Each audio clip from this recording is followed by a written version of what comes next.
Good morning students. मैं Abhishek Kumar GS पारा medical college Hajipur से आप लोगों का पुनः स्वागत करता हूं। स्टूडेंट्स, हम लोग पढ़ रहे हैं यूरिनरी सिस्टम, जिसमें से हम लोग जो पढ़ रहे हैं यूरिनरी सिस्टम में बेसिकली जो पढ़ना है वो पढ़ना है किडनी के बारे में, यूरेटर के बारे में, गॉल ब्लैडर और यूरेथ्रा के बारे में, जिसमें से हम लोग अभी किडनी के पढ़ रहे हैं। तो किडनी का हम लोग एनाटॉमी फिजियोलॉजी देख लिया था, शेप साइज लोकेशन देख लिया था, ये किस प्रकार का स्ट्रक्चर का है। फिर हम लोगों ने इसका लेयर देखा था, आउटर लेयर भी देखा था और इसके अंदर वाले भी लेयर देखा था, जिसमें से हम लोगों ने कल जो देखा था वो किडनी का अंदर कटिंग सेक्शन के अंदर देखते हैं। तो उसमें तीन जो हम लोग का एरिया आया था वो कौन सा था, कॉर्टेक्स, मेडुला और हाइलस आया था। ठीक है, तो इस प्रकार से हम लोगों ने किडनी का संरचना देखा था। अब जो देखेंगे हम लोग किडनी जो है वो किडनी बना कैसे, किडनी का फॉर्मेशन कैसे हुआ है उसके बारे में अब हम लोग देखेंगे। ठीक है, किडनी का कौन स्ट्रक्चर एंड फंक्शनल यूनिट है उसके बारे में देखते हैं, जो कि कौन सा है, नेफ्रॉन्स। तो चलिए देखते हैं नेफ्रॉन्स के बारे में। ठीक है, nephrons is the basic structural and functional unit of kidney. It filters the blood out of waste materials, reabsorb the required ones, and excrete the remaining with urine. Thus, regulates the concentration of water and soluble substance like sodium salts in blood. That means यहाँ पे बताया क्या जा रहा है कि kidney का क्या संरचनात्मक और क्रियात्मक जो इकाई है वो कौन सा है, वो नेफ्रॉन है। दैट मीन्स वृक्क की, किडनी को हिंदी में क्या कहते हैं, वृक्क या गुर्दा। तो जिसको क्या बोलते हैं कि ये क्या हो गया कि नेफ्रॉन्स जो हो गया वो किडनी की रचनात्मक एवं संरचनात्मक इकाई हो गई, जो कि क्या करता है, it filter the blood out of waste material. यह क्या करता है, यह वेस्ट मटेरियल से क्या करता है, ब्लड को फिल्टर करता है।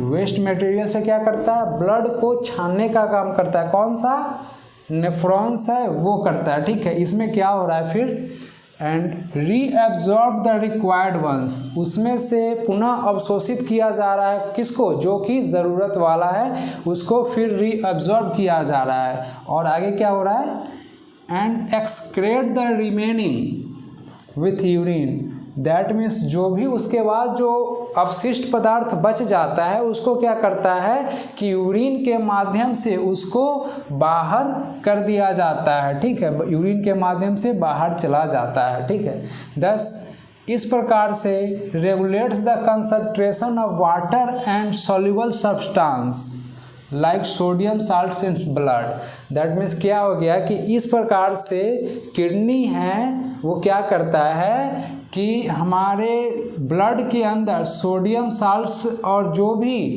क्या है सॉल्युबल सब्सटेंस है उसको सांद्रता बनाए रखने में ये मदद करता है। तो ये हो गया किसका, नेफ्रॉन्स का। ठीक है, नेफ्रॉन्स वृक्क की संरचनात्मक एवं क्रियात्मक इकाई है। ये ऑब्जेक्टिव टाइप्स क्वेश्चन में पूछा जाता है। फिर आगे देखते हैं कि क्या है। These are approximately 1 to 1.3 million nephrons in each kidney, which drain into renal pelvis. Total length of nephron range from 45 to 65 mm. That means क्या हो गया कि अब देख रहे हैं कि हमारा क्या कि वृक्क जो हो गया किडनी का रचनात्मक एवं संरचनात्मक इकाई कौन सा हो गया, नेफ्रॉन्स हो गया। अब वो नेफ्रॉन्स जैसे एक किडनी है, एक किडनी में लेते हैं तो कितना होगा, 1 to 1.3 मिलियन नेफ्रॉन्स होगा।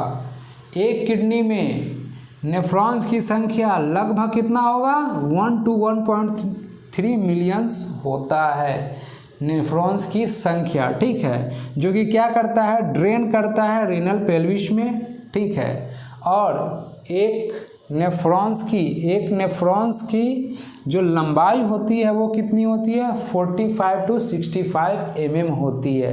ठीक है, तो फिर आगे देखते हैं कि ये नेफ्रॉन्स हो गया।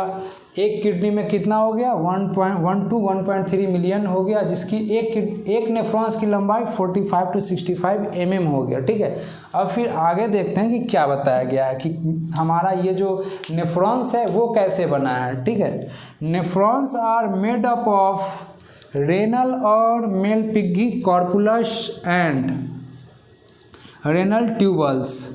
दैट मीन्स अब देखते हैं कि किडनी देखें, किडनी जो बना हुआ है वो किससे बना हुआ है, नेफ्रॉन्स से बना हुआ है। ठीक है, और नेफ्रॉन्स जो बना हुआ है वो किससे मिलकर बना हुआ है वो अब देखते हैं। ठीक है, तो किडनी नेफ्रॉन्स जो बना हुआ है वो किससे बनकर बना हुआ है, मेलपिग्गी कॉर्पुलस एंड रेनल ट्यूबल्स, ये जो दो है इससे मिलकर ये बना हुआ है क्या, नेफ्रॉन्स। ठीक है, जिसमें से अब फिर आगे देखते हैं, a nephron consist of following parts. ठीक है, अब हम लोग देखेंगे नेफ्रॉन्स के कितने पार्ट्स है और कौन कौन सा है वो देखते हैं। ठीक है, फर्स्ट में है बॉमन कैप्सूल, फिर ग्लोमेरुलस, प्रॉक्सिमल कॉन्वोल्यूटेड ट्यूबल, तीसरा नंबर में कौन सा आया, प्रॉक्सिमल कॉन्वोल्यूटेड ट्यूबल, जिसको कि शॉर्ट में क्या बोला जाता है, पीसीटी। फिर फोर्थ आ गया कौन सा, loop of Henle, distal convoluted tubules, फिर आ गया कलेक्टिंग ट्यूबल्स। स्टूडेंट्स, यहाँ पे बताया गया है, इसके ऊपर जरा देखा जाए तो क्या क्या बताया गया है कि नेफ्रॉन्स जो बना हुआ है वो किससे बना हुआ है, मेलपिग्गी कॉर्पुलस एंड रेनल ट्यूबल्स, यही बताया गया ना। तो ये सब क्या हो गया कि उसका पार्ट्स हो गया। तो जो भी पार्ट्स होगा ये तो इसी दो पार्ट्स का होगा ना, ये तो इसी का संरचना होगा या फिर इसी का संरचना से ही मिलकर ये सब पार्ट्स बना होगा ना। तो इसमें जो बना है बॉमन्स कैप्सूल और ग्लोमेरुलस जो बना है वो किससे बना हुआ है, मेलपिग्गी कॉर्पुलस से बना हुआ है, मेलपिग्गी कॉर्पुलस से बना हुआ है। बाद बाकी जो भी संरचना है जैसे कौन सा, PCT, loop of Henle, DCT और कलेक्टिंग ट्यूबल्स, ये सब जो संरचना बनी हुई है वो बना हुआ है किससे, रेनल ट्यूबल्स से बना हुआ है। जैसे कि फर्स्ट और सेकेंड हो गया किससे, कॉर्पुलस से, मेलपिग्गी कॉर्पुलस से, बाद बाकी थर्ड टू सिक्स्थ जो हो गया वो किससे हो गया, रेनल ट्यूबल से हो गया। ठीक है, तो इस प्रकार से ये इसकी संरचना हुई है। तो इसमें हम लोग को जो पढ़ना है पार्ट्स कौन कौन सा हो गया, बॉमन्स कैप्सूल हो गया, ग्लोमेरुलस हो गया, पीसीटी, लूप ऑफ हेनले, इसके बारे में हम लोग को अब पढ़ना है। ठीक है, तो आगे देखते हैं फिर हम लोग किसके बारे में, बॉमन कैप्सूल के बारे में। ठीक है, नेफ्रॉन्स का जो प्रथम स्ट्रक्चर आ रहा था वो कौन सा आ रहा था, बॉमन कैप्सूल। तो बॉमन कैप्सूल के बारे में अब देखते हैं। Bowman capsule is a two walled pouch that covers the glomerulus. The space in between the walls of capsule is called Bowman's space. Bowman's capsule is known by other names including the glomerular capsule, the Mehlpighi capsule and renal corpulus capsule. ठीक है, Bowman capsule is the initial dilated part of nephrons. Students, तो यहाँ पे बताया जा रहा है कि हम लोग देख रहे हैं कि किडनी देखे, किडनी के बाद नेफ्रॉन देखे, नेफ्रॉन्स में अब देख रहे हैं कि नेफ्रॉन्स में 6 पार्ट्स हो गया, उसमें से हमारा जो प्रथम पार्ट्स हो गया वो कौन सा हो गया, बॉमन्स कैप्सूल। तो बॉमन्स कैप्सूल जो है वो क्या है, वह एक पाउच की तरह है, 2 दीवार की तरह से इस प्रकार से उसका संरचना होता है, इस प्रकार से। ठीक है, इस प्रकार से इसमें ये संरचना होती है। ठीक है, ये ऐसे इस पर संरचना होती है। ठीक है, इस प्रकार से ये बॉमन्स कैप्सूल की ये संरचना होती है। ठीक है, तो ये हो गया कौन सा, 2 दीवार से इसकी संरचना है, जो कि क्या करता है, ग्लोमेरुलस जो होता है उसको ये घेरने का काम करता है। बॉमन्स कैप्सूल क्या करता है, ग्लोमेरुलस को कवर करने का काम करता है। ठीक है, और इसके बीच में जो स्पेस बच जाता है, ग्लोमेरुलस के बाद जो स्पेस बच जाता है उसको बोला जाता है बॉमन्स स्पेस बोला जाता है।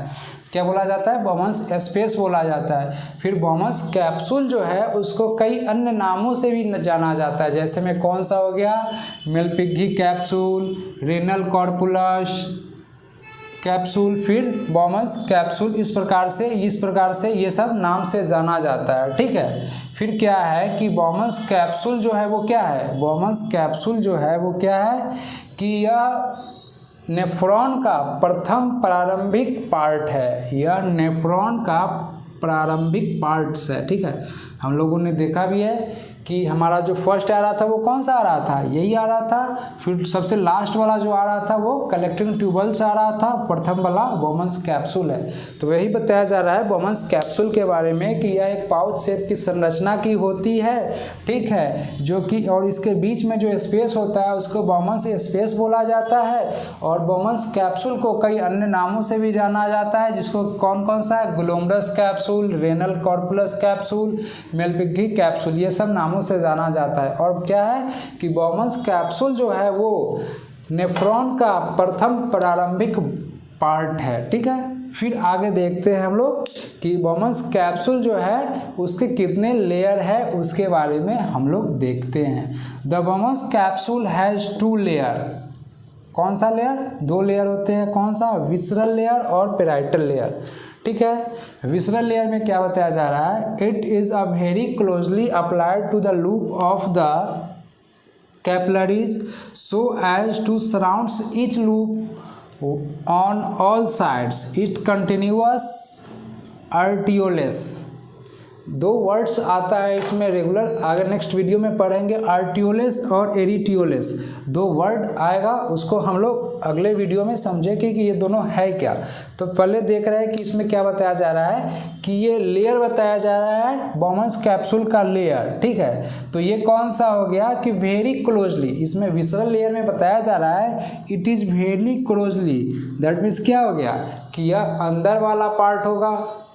ठीक है, जो कि क्या करता है कि लूप जो होता है इसमें 5-6 लूप होता है इस प्रकार का, तो उसको ये कवर करने का काम करता है। ठीक है, सभी साइड से इसको कवर करने का काम करता है। ठीक है, तो फिर देखते हैं कि पेराइटल लेयर, फिर आगे कुछ है उसको समझेंगे कि क्या लिखा था मैंने, पोडोसाइट्स क्या है उसको फिर समझते हैं।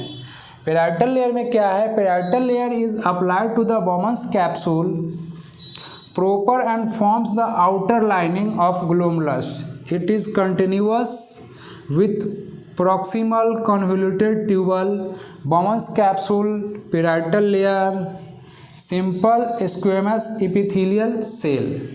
स्टूडेंट्स यहाँ पे बताया जा रहा है कौन सा लेयर है, हम जो सेकंड पढ़ रहे हैं वो पेराइटल लेयर। वो क्या कर रहा है कि बॉमन्स कैप्सूल के बाहरी जो लाइनिंग होता है वो होता है पेराइटल लेयर, जो कि क्या करता है इसके आगे जो कंटिन्यू होता है, बॉमन्स कैप्सूल्स के आगे जो कंटिन्यू होता है वो क्या होता है, PCT, प्रॉक्सिमल कन्वोल्यूटेड ट्यूबल्स, ये आगे कंटिन्यू होता है। फिर जो होता है कि अब स्टूडेंट्स यहाँ पे क्लियर समझते हैं विसरल लेयर और पेराइटल लेयर में क्या अंतर है। सबसे पहले अगर ABCD की बात की जाए तो उसमें कौन सा आएगा, P आएगा। ठीक है ना, P आएगा, फिर V आएगा। तो इस प्रकार से कौन सा हो गया हमारा, जो P जो हो गया वो कौन सा हो गया, ये बाहर वाला हो गया, और V जो हो गया वो अंदर वाला लेयर हो गया।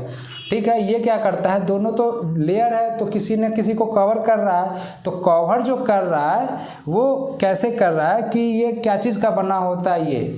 अब विसरल लेयर, पेराइटल लेयर, उसमें जो है पेराइटल लेयर है वो क्या चीज़ का बना होता है, सिंपल स्क्वेमस एपिथेलियल सेल्स का बना होता है, जो कि किसको कवर करता है, आउटर लाइनिंग का कवर करता है, किसका, बॉमन्स कैप्सूल का आउटर लाइनिंग जो है उसको कवर करता है, ग्लोमेरुलस को कवर करने का, बाहर से कवर करने का काम करता है। ठीक है, अब अंदर समझ में आ गया कि ये कौन सा हो गया, ये हो गया बाहर वाला, क्योंकि ये P जो है वो सबसे पहले आ रहा है, और ये कौन सा हो गया, अंदर वाला। ठीक है, अब ये जो हो गया वो किसको, ये जो बना होता है सिंपल स्क्वेमस एपिथेलियल सेल्स का बना होता है। अब ये क्या है, पोडोसाइट्स क्या है, अब ये देखो ये जो होता है वो पोडोसाइट्स होता है, वो क्या है उसके बारे में देखते हैं। Podocytes are cell in Bowman's capsule in the kidney that warps around the capillaries of glomerulus. That means क्या है, यह भी एक प्रकार का सेल है, क्या है, पोडोसाइट्स एक प्रकार का सेल है, जो कि कहाँ मिलेगा, बॉमन्स कैप्सूल। बॉमन्स कैप्सूल कहाँ मिलेगा, किडनी में, किडनी के नेफ्रॉन जो संरचना होती है उसका जो प्रथम पार्ट होता है उसमें होगा। ये क्या करता है, पोडोसाइट्स क्या करता है, चारों साइड से घेरने का काम करता है। किसको? Capillaries of glomerulus. हमारे जो भी ग्लोमेरुलस का जो कैपिलरीज होता है उसको ये घेरने का काम करता है। ठीक है, तो हम लोगों ने डाउट क्लियर कर लिया। विसरल लेयर, पैराइटल लेयर, ये जो होता है वो सिंपल स्क्वेमस एपिथेलियम सेल का, और ये तो जो था वो पोडोसाइट्स का था। ठीक है, तो स्टूडेंट्स उम्मीद करते हैं आप लोगों को वीडियो समझ में आया होगा। ठीक है, तो आप लोग ज़्यादा से ज़्यादा वीडियो को लाइक और शेयर एंड सब्सक्राइब करें। ठीक है, तो आज के लिए इतना ही, फिर मिलेंगे अगले वीडियो को लेकर। ठीक है, थैंक यू।